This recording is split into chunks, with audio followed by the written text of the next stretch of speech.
This channel does not promote any violent, harmful, or illegal activities. All content provided by this channel is meant for an educational purpose only. একেবারেই বর্তমানে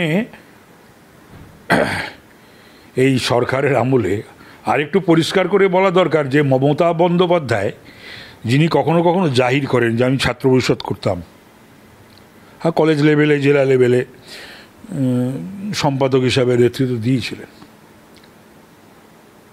কিন্তু যে কোনো রাজনৈতিক দলের ছাত্র সংগঠন হচ্ছে রিক্রুটিং সেন্টার, সেখান থেকে ইমার্জ করে রাজনৈতিক নেতা।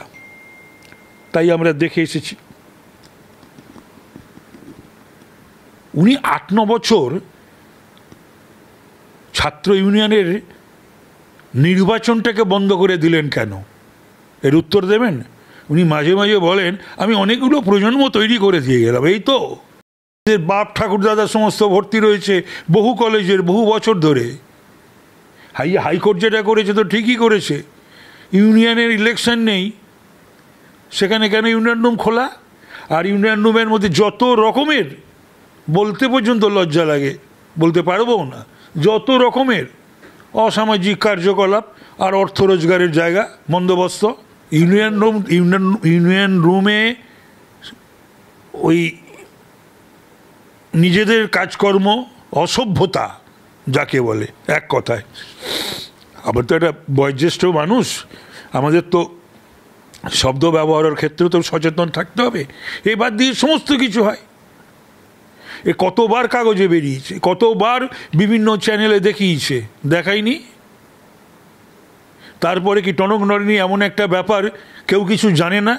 এই সমস্ত লোকাল লিডারশিপ, এমএলএ, এমপি, কোথাও কাউন্সিলর এবং সর্বোচ্চ এটা আগের শিক্ষামন্ত্রীও জানতো, এখনকার শিক্ষামন্ত্রীও জানে,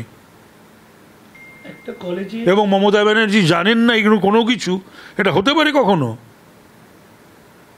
হতে পারে? প্রথম কথা তো ওনাকে কোনো কিছু বলতে গেলেই উনি বলেন জানি জানি, এবং উনি বলেন আমার কাছে সব খবর আছে। তাহলে এই খবরগুলো ওনার কাছে ছিল না? এই খবর অনুযায়ী ব্যবস্থা নেননি কেন? ছাত্র ইউনিয়নের অফিস ছাত্ররা চালাবে এবং ইলেক্টেড ছাত্রদের দ্বারা, ছাত্রীদের দ্বারা নির্বাচিত প্রতিনিধিরা কলেজের যে কনস্টিটিউশন অনুযায়ী তো তারা চালাবে। তো সেইখানে ছাত্রের বাবা, কাকা, জ্যাঠা, মামা একসঙ্গে, বাবা, ছেলে, এবং সবচেয়ে বড় কথা এই যে ৮-৯টা বছর যে ছাত্র ইউনিয়নের ইলেকশন হয়নি, তার মানে ৮ বছর, ৭ বছর, ৬ বছর, ৫ বছর যারা বেরিয়ে গেছেন তারা তো রয়েছে ৩০, ৩৫, ৪০ বছর আগে কলেজ শেষ করেছে, if not more, still they are there, তারা এখনো পর্যন্ত কলেজের মধ্যে রয়েছে।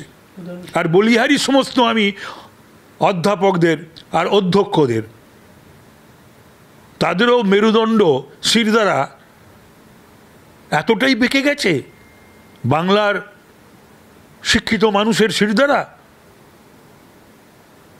প্রতিবাদ করে না, তারা জানে না কি জঘন্য কার্যকলাপ হচ্ছে বা হয়। বেশ কিছু কলেজের আমি লিস্ট দিতে পারি যেখানে এই সাউথ ক্যালকাটা ল কলেজের থেকে ভয়ঙ্কর ভয়ঙ্কর ঘটনা ঘটেছে। আমি সিআর থেকে, একটা কলেজের সিআর থেকে রাজ্য ছাত্র পরিষদের প্রেসিডেন্ট ছিলাম। এখন ছাত্র পরিষদের সঙ্গে যে আমি কখনো যুক্ত ছিলাম, বর্তমান ছাত্র পরিষদের চেহারা দেখে আমার ঘেন্না করে সেই পরিচয়টা দিতে। পার্থক্য মানে কি, আগেকার দিনে ছাত্র রাজনীতিতে কখনো অর্থর ব্যবস্থাটা, অর্থ রোজগারের বন্দোবস্ত ছিল না কখনো। আমি বলবো যে কংগ্রেস আমল থেকে, তো আমি তো দীর্ঘদিনের সেই আমলও দেখেছি, আর পুরো 34 বছর সিপিএমের আমলও দেখেছি, এবং আমি সিআর থেকে স্টেট ছাত্র পরিষদের প্রেসিডেন্ট হয়েছিলাম। এই চাকরি বিক্রিও কখনো কংগ্রেস করেনি, সিপিএম করেনি, বামফ্রন্ট করেনি। আর এই কলেজে, ইউনিভার্সিটিতে ভর্তির জন্য টাকা নিয়ে ভর্তিও কখনো কংগ্রেস রাজত্বও হয়নি, সিপিএম বা বামফ্রন্টের রাজত্বও হয়নি।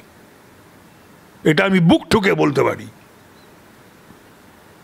তাহলে একটা মিছিল করতাম নিশ্চয়ই তার প্রতিবাদে, সেটা হয়নি। কিন্তু ইদানিংকালে কলেজে ভর্তি, এমনকি আমি এটাও বলছি যে তৃণমূলের অনেক এমএলএ এমপি, মন্ত্রী, তাদেরকে তো ধরে কনস্টিটিউয়েন্সি লোকজন, তারা ইদানিংকালে বলা বা লেখা বন্ধ করে দিয়েছিল, রিকোয়েস্ট করা ভর্তি, কারণ তার কাছেও টাকা চাইছে, তাদের কাছেও টাকা চাইছে চিঠি নিয়ে যাওয়া সত্ত্বেও। খুবই দুঃখজনক, দুর্ভাগ্যজনক। এবং শিক্ষা সব কিছুরই সর্বনাশ হয়ে গেছে, সারে সর্বনাশ হয়ে গেছে। শিক্ষায় এই রকম ধরনের একেবারে লাগাম ছাড়া একটা ভয়ঙ্কর পরিস্থিতি এর পূর্বে কখনো হয়নি।